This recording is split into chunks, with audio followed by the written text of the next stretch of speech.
Hello guys, in today's video tutorial I will talk about glucose 6-phosphate dehydrogenase deficiency anemia. So let's go and start this. Objectives of the lecture is the following things you will cover. First of all, introduction, then definition of G6PD deficiency anemia, then factor causing G6PD deficiency, then pathophysiology, the mechanism or the pathogenesis of G6PD deficiency anemia. The last thing is symptoms and then the lab findings. So सबसे पहले introduction. Now introduction में सबसे पहले हम क्या पढ़ते हैं कि सबसे पहले function of G6PD. What is G6PD? G6PD basically क्या है? एक एंजाइम है. क्या चीज़ है? एंजाइम है. Mean it is an enzyme which produce inside the red blood cell. Enzyme है और रेड ब्लड सेल के अंदर प्रोड्यूस होता है and then perform the function. Now what kind of function? It regenerates basically regenerates what? NADPH. NADPH को regenerate करते हैं, इस चीज़ को दोबारा रीजनरेट करते हैं. ठीक है. और ये NADPH क्या करता है? It produce a regenerate glutathione, reduce glutathione. यहाँ पे मैं ऐड करता हूँ reduce glutathione. Now this reduced glutathione will going to protect the red blood cell from what? From the oxidative stress. Oxidative stress से क्या करते? प्रोटेक्ट करते red blood cell को. कौन? ग्लूटाथायोन. ठीक है. Then lack of G6PD. अगर G6PD decrease है, डिफिशिएंट है inside the red blood cell, what will happen? It leads to consequences और उस कॉन्सिक्वेंसेस को हम क्या कहते हैं? हेमोलिसिस कहते हैं. अब किस कंडीशन में? जब ऑक्सीडेटिव स्ट्रेस आ जाए, मतलब रेड ब्लड सेल के अंदर ऑक्सीडेंट रिएक्टिव ऑक्सीजन स्पीशीज़ की प्रोडक्शन इंक्रीज हो जाए, तो उस दौरान ये जो है ग्लूटाथायोन जो है ये रिड्यूस्ड, इसका रिडक्शन नहीं होता है, रिड्यूस ग्लूटाथायोन के रीजनरेशन नहीं होता है. जब ये नहीं होता है तो रेड ब्लड सेल के अंदर डिफरेंट कॉन्सिक्वेंसेस डेवलप हो जाए और उन कॉन्सिक्वेंसेस में सबसे पहले क्या है? Appearance of Heinz bodies. It is very toxic effect of the G6PD deficiency. Heinz bodies formation हो जाता है inside the red blood cell और उसकी वजह से रेड ब्लड सेल का जो कंप्लीट नॉर्मेलिटी है, फिजियोलॉजी है, वो चेंज हो जाती है और उसकी चेंज होने की वजह से एक्स्ट्रावास्कुलर हेमोलिसिस हो जाते हैं. और ऐसे कंडीशन को हम फिर क्या कहते हैं? कंप्लीट कंडीशन को हम G6PD डिफिशिएंसी एनीमिया कहते हैं. सबसे पहले introduction of G6PD deficiency and function of G6PD enzyme. So now let's go forward. अब यहाँ पे if you notice the picture, oh my god, if G6PD enzyme is deficient. ठीक है. नॉर्मली रेड ब्लड सेल के, for example, normally red blood cell के अंदर oxidants produce हो जाते हैं. ठीक है. ऑक्सीडेंट्स प्रोड्यूस हो जाते हैं. ठीक है. अब ये ऑक्सीडेंट्स इसकी डिटॉक्सिफिकेशन होते हैं. क्या होते हैं? डिटॉक्सिफिकेशन होते हैं. यहाँ पे first number, second and third. अब ये oxidants can perform these two function or will undergo through this pathway number 1 and will detoxify. और रेड ब्लड सेल का क्या होता है? नॉर्मल कंडीशन में होते हैं. अब इसकी डिटॉक्सिफिकेशन किस तरह होते हैं? यहाँ पे अगर आप लोग नोटिस कर लें, यहाँ पे G6PD एंजाइम इज हियर. अब इसका फंक्शन क्या है कि जब ग्लूकोज होता है बॉडी में, ग्लूकोज प्रेजेंट होते हैं, glucose is here present in the body. अब ग्लूकोज जो है ग्लूकोज 6-फॉस्फेट में कन्वर्ट हो जाते हैं. यहाँ पे यहाँ पे काइनेज एंजाइम्स आकर इसको किस चीज़ में, ग्लूकोज को काइनेज एंजाइम ग्लूकोज को ग्लूकोज 6-फॉस्फेट में कन्वर्ट करते हैं. इसका फास्फोराइलेशन करते हैं ग्लूकोकाइनेज एंजाइम. अब जब ये इस ग्लूकोज 6-फॉस्फेट बन जाए, so either it will undergo glycolytic pathway and will produce lactate. ठीक है. या it will undergo another pathway जिसको हम क्या कहते हैं, पेंटोज फास्फेट पाथवे कहते हैं। क्या कहते हैं, पेंटोज फास्फेट पाथवे कहते हैं। ठीक है, तो अब जब ये पेंटोज फास्फेट पाथवे में जाते हैं तो सबसे पहले 6 ग्लूकोज 6 फास्फेट ने किस चीज़ में कन्वर्ट होने हैं, 6 फॉस्फोग्लूकोनेट में कन्वर्ट होने हैं। इसमें सिर्फ क्या होते हैं, 6 फॉस्फोग्लूकोनेट में ग्लूकोज 6 फास्फेट पहले 6 फॉस्फोग्लूकोनेट में कन्वर्ट होते हैं और फिर उसके बाद किस चीज़ में कन्वर्ट होते हैं, पेंटोज शुगर में कन्वर्ट होते हैं। Now this whole complete cycle, this complete cycle from here to here, this complete cycle need what, an enzyme, और उस enzyme को हम क्या कहते हैं, G6PD enzyme कहते हैं। अब अगर ये G6PD enzyme deficient है, for example it is not here, ठीक है, तो glucose 6 phosphate will never convert into 6 phosphogluconate and 6 phosphogluconate will never produce pentose sugars, pentose phosphate sugar. ठीक है, तो ये कंप्लीट जो यहाँ पे है, अब यहाँ पे पेंटोज फास्फेट शुगर जब बनते हैं तो इस दौरान क्या बनते हैं कि NAD प्लस NADP, ये NADP ये क्या हो जाता है, यहाँ से हाइड्रोजन ग्रुप रिमूव हो जाते हैं। क्या हो जाते हैं, हाइड्रोजन ग्रुप यहाँ से रिमूव हो जाते हैं, प्रोटॉन यहाँ पे डोनेट कर देते हैं। और ये प्रोटॉन के लिए अब क्या चीज़ चाहिए, हाइड्रोजन ग्रुप के लिए क्या चीज़ चाहिए, यहाँ पे एक अनदर रिसीविंग एजेंट चाहिए। वो रिसीविंग एजेंट कौन है, NADP प्लस NADP है। तो ये NADP प्लस क्या करते हैं, NADP क्या करते हैं, रिड्यूस NADP रिसीव्स व्हाट, यहाँ पे इस हाइड्रोजन को रिसीव करते हैं और NADP किस चीज़ में कन्वर्ट होते हैं, NADPH में कन्वर्ट हो जाते हैं। Now this NADPH basically go and does what, यहाँ पे आ जाते हैं। And now this NADPH donates this oxygen to this oxidised form of glutathione to produce reduce form of glutathione. किस चीज़ को, reduce form of glutathione. Now this reduce form of glutathione basically does what, react with this oxidants, और ये oxidant क्या चीज़ है, H2O2 hydrogen peroxide, और इस hydrogen peroxide को किस चीज़ में कन्वर्ट करते हैं, वाटर एंड ऑक्सीजन में, डिटॉक्सिफाई करते हैं इसको। अब जब ये डिफिशिएंट होते हैं, so these oxidants will interact with hemoglobin to produce hence bodies inside the red blood cell or will damage the membrane of the red blood cell directly, और इसके रिजल्ट में क्या होगा हमारे पास, ultimately hemolysis. That's why this picture is shown here. Oh my god, my pentose phosphate pathway, if it is abnormal, so it will happen like this.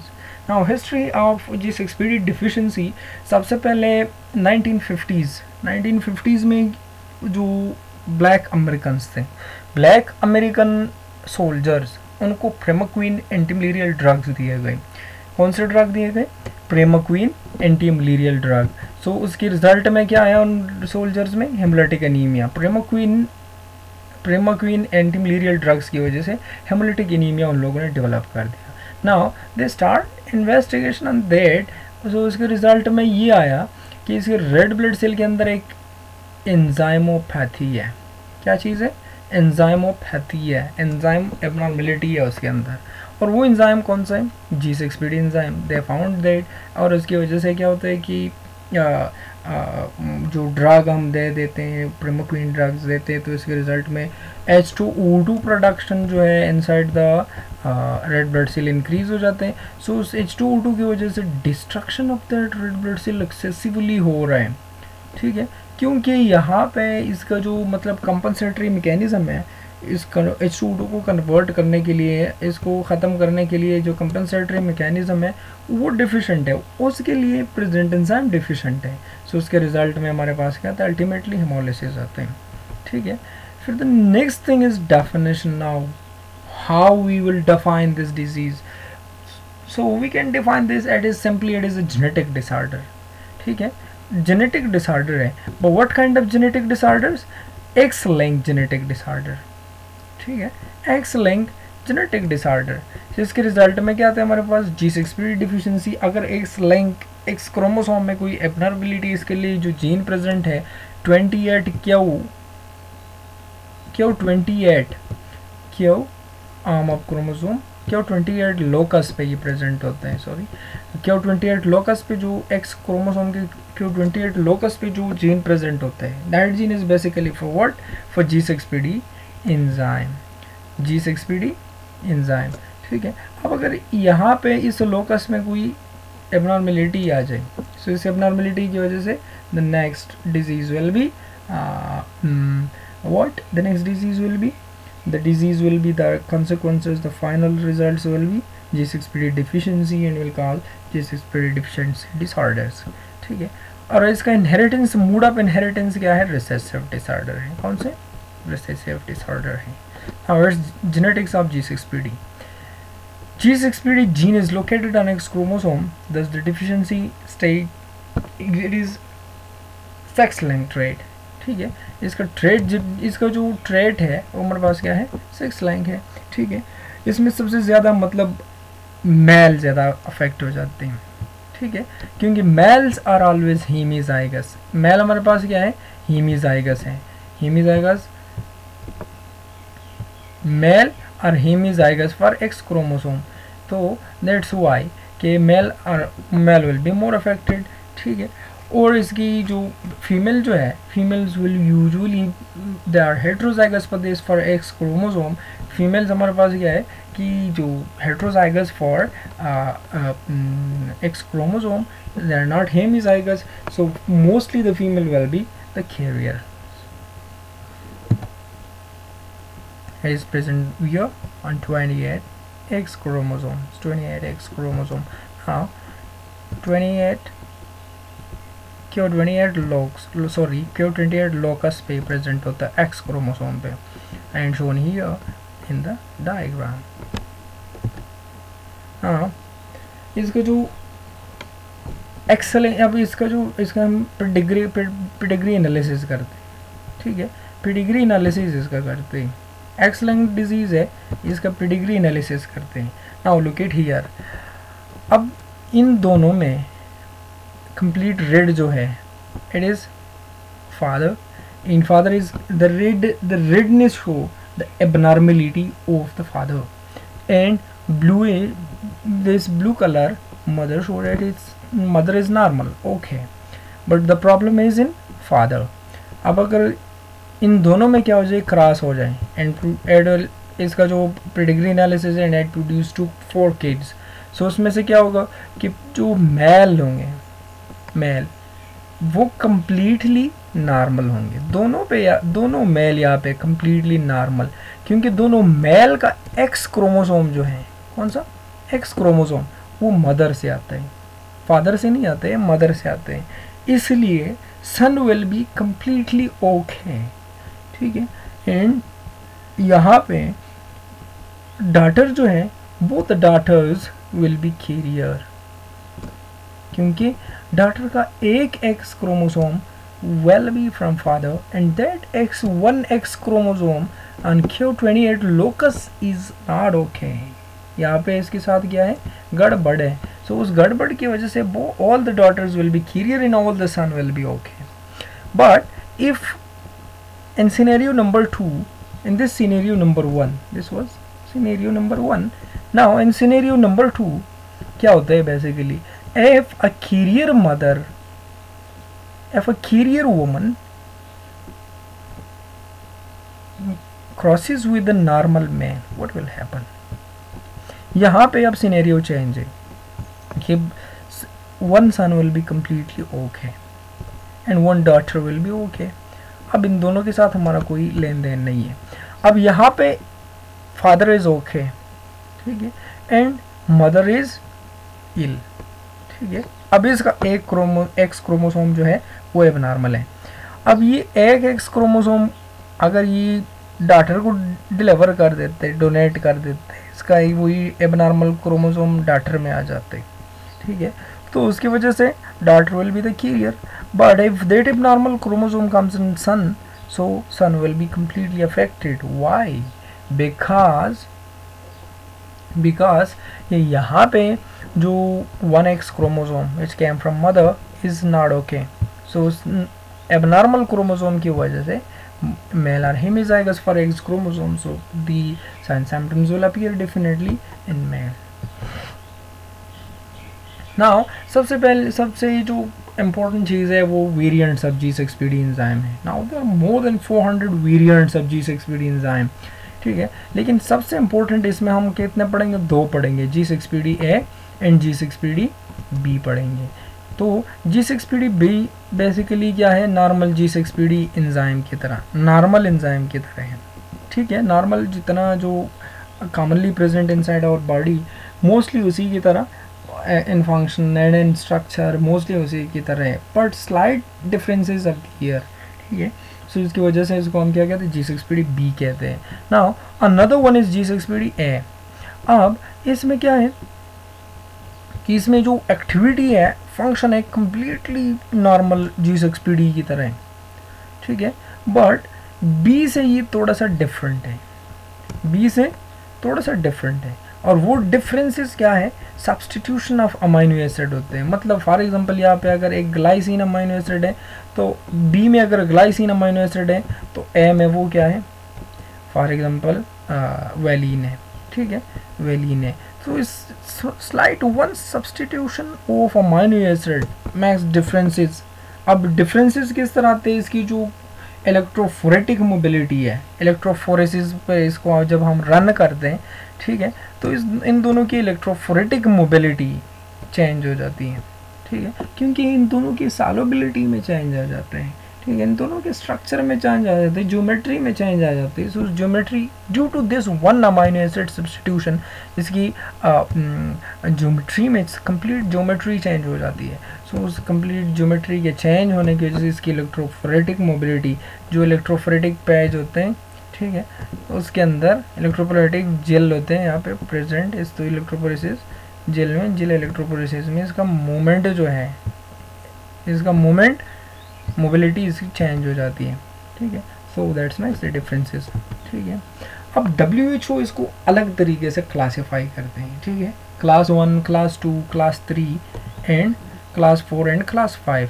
5 classes में G6PD variants को classify करते हैं. अब class 1 जो है इसमें mostly हमारे अगर इसकी डिफिशिएंसी आ जाए, ठीक है, तो इसके रिजल्ट में क्या आता है, हमारे पास क्रॉनिक हेमोलिटिक एनीमियास हमारे पास डेवलप हो जाते हैं. क्लास 2 अगर आ जाए, क्लास 2 वेरिएंट अगर डेफिशिएंट हो, ठीक है, तो इसके साथ क्या है, इंटरमिटेंट हेमोलिसिस होते हैं. क्लास 3 अगर डेफिशिएंट हो, तो इसमें अगर माइल्ड डिफिशिएंसी आ जाए तो इसके साथ क्या होते हैं कि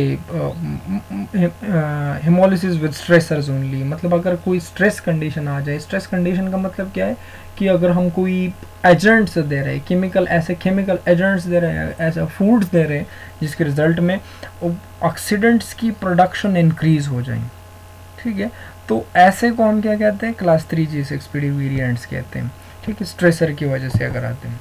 क्लास 4 हमारे पास क्या है, non deficient variant, no clinical sequel. अब अगर ये मतलब इसका कोई मतलब असर ही नहीं होते हैं, अगर प्रेजेंट है तो वो भी चलता है, डिफिशिएंट है तो वो भी चलता है, इसके कोई क्लिनिकल सेक्वल्स नहीं है, ठीक है. क्लास 5 हमारे पास है increase enzyme activity and no clinical activity, ठीक है, क्लिनिकल सेक्वल्स, ठीक है.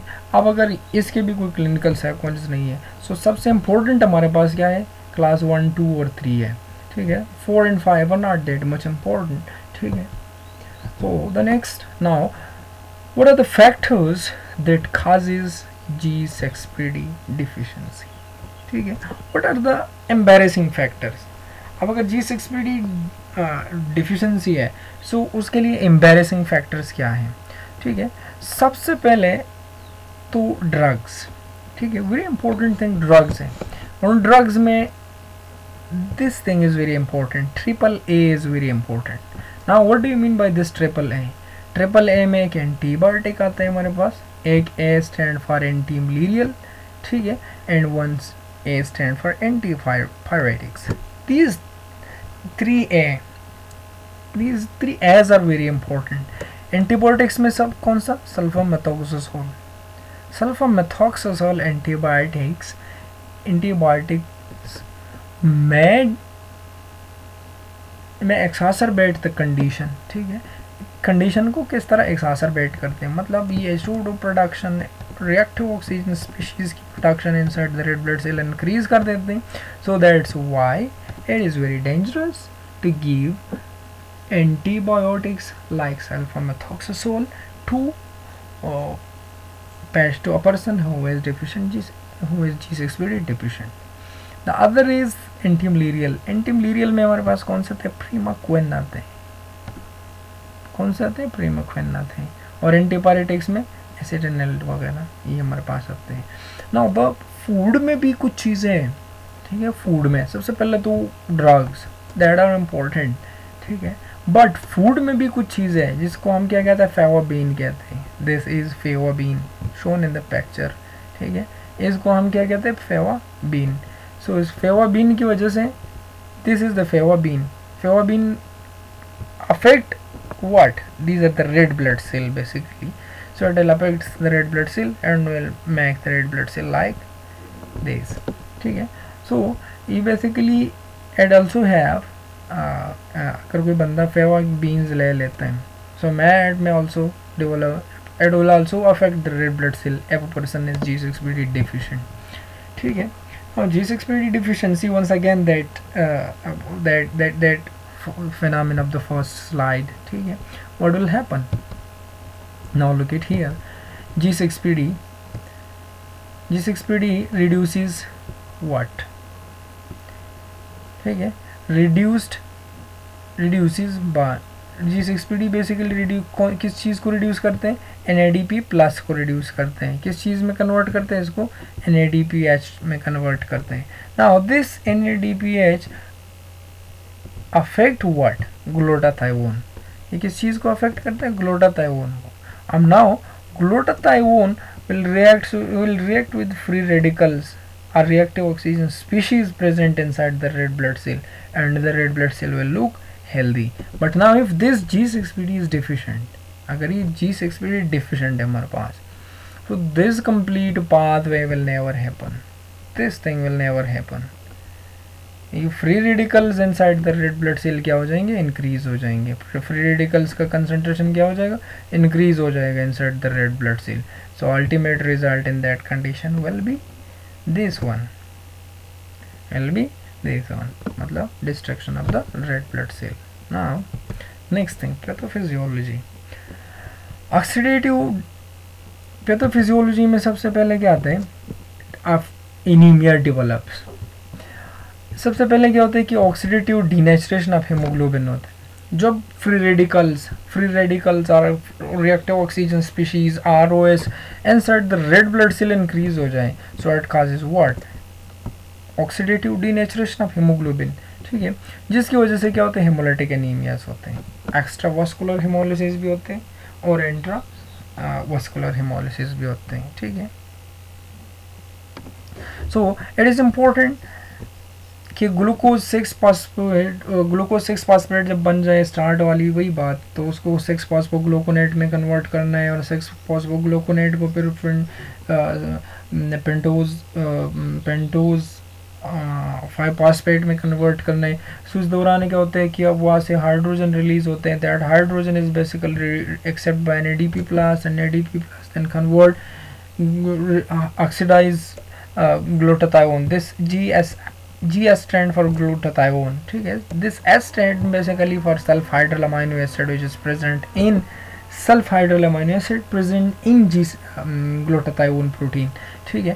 तो ये glutathione प्रोटीन, इसको यहाँ पे सल्फाइड्रल अमीनो एसिड को ऑक्सीडाइज रिड्यूस किया जाता है, तो ये जाकर then this reduce glutathione will interact with free radicals present like this. H2O2 is a free radical or reactive oxygen species. It will interact with this and will detoxify inside the red blood cell, ठीक है। Now अब अगर normally जो H2O2 produce होते हैं इसको तो compensate किया जाता है। इसको नॉर्मली रेड ब्लड सेल क्या करते हैं, नॉर्मली रेड ब्लड सेल के अंदर जो H2O2 प्रोड्यूस होता है उसको क्या किया जाता है, कंपनसेट किया जाता है। लेकिन अगर कोई स्ट्रेसर दिया जाए, ठीक है, स्ट्रेसर पहले हमने पढ़ लिए, ठीक है, AAA वाले, ठीक है, या फेवाबीन्स वगैरह वो दिए जाए तो it basically stimulate the production of H2O2, इसको इंक्रीज करता है, डबल ट्रिपल क्वाड्रल करता है, इंक्रीज कर देता है, 10 टाइम्स इंक्रीज करता है। सो जब ये इंक्रीज हो जाए और इसका कंपनसेटरी मैकेनिज्म नहीं है, so it will ultimately it will destroy the red blood cell, ठीक है। अब डिस्ट्रॉय किस तरह करते हैं कि हेमोग्लोबिन जो है, now look it here, haemoglobin जो है इसके साथ इंटरैक्ट करते हैं और ये हेमोग्लोबिन फिर क्या करते हैं, हेमोग्लोबिन आई में कन्वर्ट हो जाते हैं, मिट हेमोग्लोबिन में कन्वर्ट हो जाते हैं और met haemoglobin solidify inside the red blood cell और इस किस चीज़ में कन्वर्ट होते हैं, हिंज बॉडीज़ में कन्वर्ट हो जाते हैं। Now these hinge bodies contain sulfhydryl attached to the sulfhydryl group including attached to the second membrane of the sulfhydryl group of the membrane, ठीक है, सेल मेम्ब्रेन। तो ये क्या हो जाते हैं, मेम्ब्रेन के साथ स्टिक हो जाते हैं, cell membrane of the red blood cell के साथ स्टिक हो जाते हैं और मेम्ब्रेन को रिजिड बना देते हैं। अब जब ये रिजिड मेम्ब्रेन सेल स्प्लेनिक सेक्वेल से गुजरते हैं, स्प्लीन से पास आउट होते हैं, तो वहाँ पे इसका शेप माइक्रो सर्कुलेशन में इसका शेप चेंज नहीं होते। सो वहाँ पे जाकर ये किस चीज़ इसको क्या किया जाता है, कैप्चर्ड किया जाता है और लाइसिस उसका हो जाते हैं।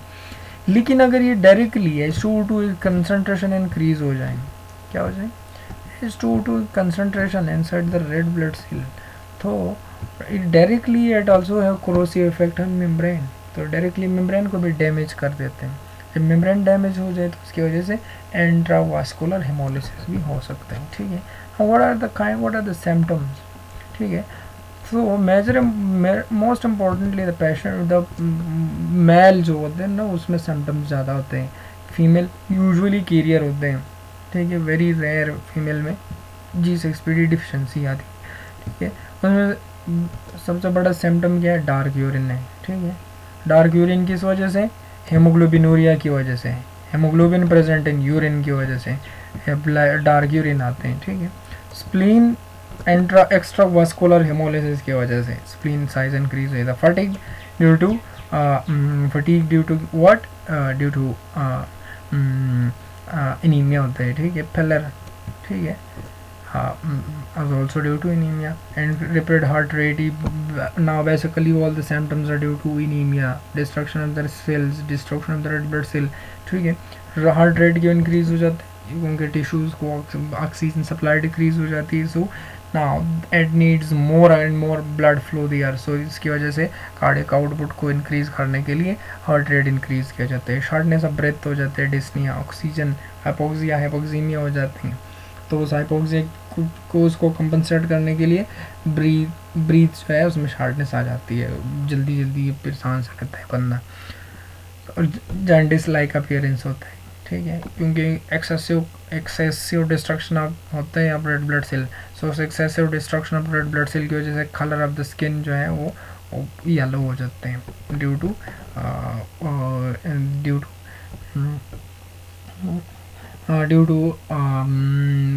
decrease in the red blood cell due to anemic signs symptoms, simply due to accumulation of due to increase unconjugated and conjugated bilirubin, and also due to the appearance of signs of anemia. Now Hinz bodies looks like this inside the red blood cell, like here I am going to point out this, like these are the Hinz bodies. These are basically what, Hinz bodies, इसको हम क्या कहते हैं, Hinz bodies कहते हैं, present inside the red blood cell in G6PD. Now other test for G6PD, उसमें mostly हम क्या देखते हैं, CBC में हम क्या देखते हैं, बाइट सेल्स दे, CBC और पर्पल स्मीयर, ठीक है। उसमें bite cell, blister cells, irregular small cells, Heinz bodies, ठीक है, ये CBC और पेरिफेरल स्मेयर में देखते हैं। Now G6PD level, the other test is G6PD level. इसको quantitative assessment of G6PD enzyme करते हैं, और उसके लिए UV बेस्ड टेस्ट होता है, अल्ट्रावायलेट रेज बेस्ड टेस्ट होते हैं, UV बेस्ड टेस्ट होते हैं, ठीक है। Third is confirmatory test. Confirmatory test में हमारे पास क्या आता है, quantitative measurement of G6PD activity, कि मतलब G6PD फंक्शन कर रहा है कि नहीं कर रहे हैं, उसकी क्वांटिटेटिव एक्टिविटी फाइंड आउट करते हैं। Fourth one is molecular test. Molecular test में हमारे पास कौन से होते हैं, डिटेक्शन ऑफ जीन, जो हमने 228 Q locus on X chromosome पढ़ लिया, ठीक है, उसको उसकी डिटेक्शन उस लोकस पे डिटेक्ट करते हैं कि इसकी जीन में कोई मतलब चेंज आया हुआ है कि नहीं आया हुआ, तो ऐसा को हम क्या कहते हैं, मॉलिक्यूलर टेस्ट कहते हैं, ठीक है। और अब पेरिफेरल स्मेयर और रेड ब्लड सेल जो है ये हमारे पास क्या आते हैं, G6PD enzyme G6PD deficiency में it looks like this, red blood cell looks like this, like these are hinge bodies etc, here look at here, ठीक है। तो ऐसे आपको स्मेयर में नज़र आते हैं, ठीक है। Now special test for this is met haemoglobin test. Met haemoglobin test में बेसिकली हम 2 रिएजेंट से लेते हैं। क्या लेते हैं, 2 रिएजेंट, रिएजेंट 1 और रिएजेंट 2 लेते हैं। रिएजेंट 1 में हमारे पास क्या है, सोडियम नाइट्रेट होता है, ठीक है। अब सोडियम नाइट्रेट को हम क्या करते हैं, ब्लड सैंपल के साथ, किस चीज़ के साथ, ब्लड सैंपल के साथ, ब्लड सैंपल जो हमने लिए, इस ब्लड सैंपल को एक टेस्ट ट्यूब में हमने लिया है, फॉर एग्जांपल इस टेस्ट ट्यूब में, तो इस टेस्ट ट्यूब के अंदर हम एक रिएजेंट 1 डालते हैं। क्या डालते हैं, R1। अब इस R1 में क्या है, R1 में सोडियम नाइट्रेट है, ये इस ब्लड के साथ मिला लेते हैं। अभी जाकर ब्लड के साथ हेमोग्लोबिन के साथ रिएक्ट करके इसको किस चीज़ में कन्वर्ट करते हैं, हेमोग्लोबिन I में कन्वर्ट करते हैं। आफ्टर सम टाइम इसमें हम क्या ऐड करते हैं, एडिंग मिथाइलिन ब्लू। रिएजेंट 2 हमारे पास क्या है, मिथाइलिन ब्लू। इसको फिर यहाँ पे फिर हम क्या करते हैं, मिथाइलिन ब्लू ऐड करते हैं। अब जब मिथाइलिन ब्लू रिएजेंट 2 हम क्या करते हैं, ऐड करते हैं, so it basically stimulate what, pentose phosphate pathway. जब पेंटोज फास्फेट पाथवे स्टिमुलेट हो जाए, सो अगेन वही मैकेनिज्म, जी ये रिड्यूस्ड ग्लूटाथायोन और ऑक्सीडाइज्ड ग्लूटाथायोन, वो चीज़ें बनना शुरू हो जाती हैं, ठीक है, वो प्रोसेस कम्प्लीटली शुरू हो जाते हैं। तो ऐसे में फिर क्या होता है कि ब्लड जो है नॉर्मल कंडीशन में आ जाता है। और अगर G6PD डिफिशेंट है तो ये पेंटोज फास्फेट पाथवे कभी नहीं होगा, it will never happen. So met haemoglobin, जो कि सोडियम नाइट्रेट ने हेमोग्लोबिन को कन्वर्ट किया है मेट हेमोग्लोबिन में बैक, ठीक है, मेट हेमोग्लोबिन में कन्वर्ट किया है। So due to pentose phosphate pathway की जिसकी जो कि हो नहीं रहा है, तो methaemoglobin I will never convert back into normal haemoglobin. So ये क्या हो जाता है कि यहाँ पे इस मिथाइलिन ब्लू के एडिशन की वजह से फिर कोई इफेक्ट नहीं पड़ेगा, और हेमोग्लोबिन जो है मेट हेमोग्लोबिन में कन्वर्ट होता जाएगा, और destruction of red blood cell will produce bluish darkish colour, ठीक है। So darkish colour, now look at here, यहाँ पे देखें कि यहाँ पे क्या डार्किश कलर प्रोड्यूस करते हैं, क्योंकि यहाँ पे अब देयर इज नो G6PD जो कि क्या करते हैं, which carry on the pentose phosphate pathway. जिस रिएजेंट 2 हमने डाल दिया, ठीक है, यहाँ पे हमने रिएजेंट 2 डाल दिया, तो वो क्या है, basically stimulator for pentose phosphate pathway, but the medium for pentose phosphate pathway is not okay, ठीक है। सो उसकी रिजल्ट में हमारे पास क्या होता है कि no, there will be no pentose phosphate pathway. So G6PD deficient red blood cells will appears like this। अगर इसके लिए हम मेट हेमोग्लोबिन टेस्ट करते हैं, मेट हेमोग्लोबिन रिडक्शन टेस्ट कर लें, लेकिन अगर G6PD is okay, तो blood will produce again, G6PD will interact and will produce a normal thing, everything will be normal, ठीक है। So now the patients may experience acute hemolytic crisis। अगर हम क्या कहते हैं, स्ट्रेसर दे देते हैं, तो पेशेंट क्या करते हैं, हम उसको हेमोलिटिक क्राइसिस विदिन 1 आवर जो है वो डेवलप होना शुरू कर देते हैं। अब हेमोलिटिक क्राइसिस क्या होता है, सेल्फ लिमिटेड है। सेल्फ लिमिटेड का मतलब ये है कि खुद ब खुद ठीक हो जाते हैं। If you stop the use of the stressor are not so, but after sometimes ये खुद ही ठीक हो जाते हैं, ठीक है। So that's was all about G6PD deficiency anemia. Thank you.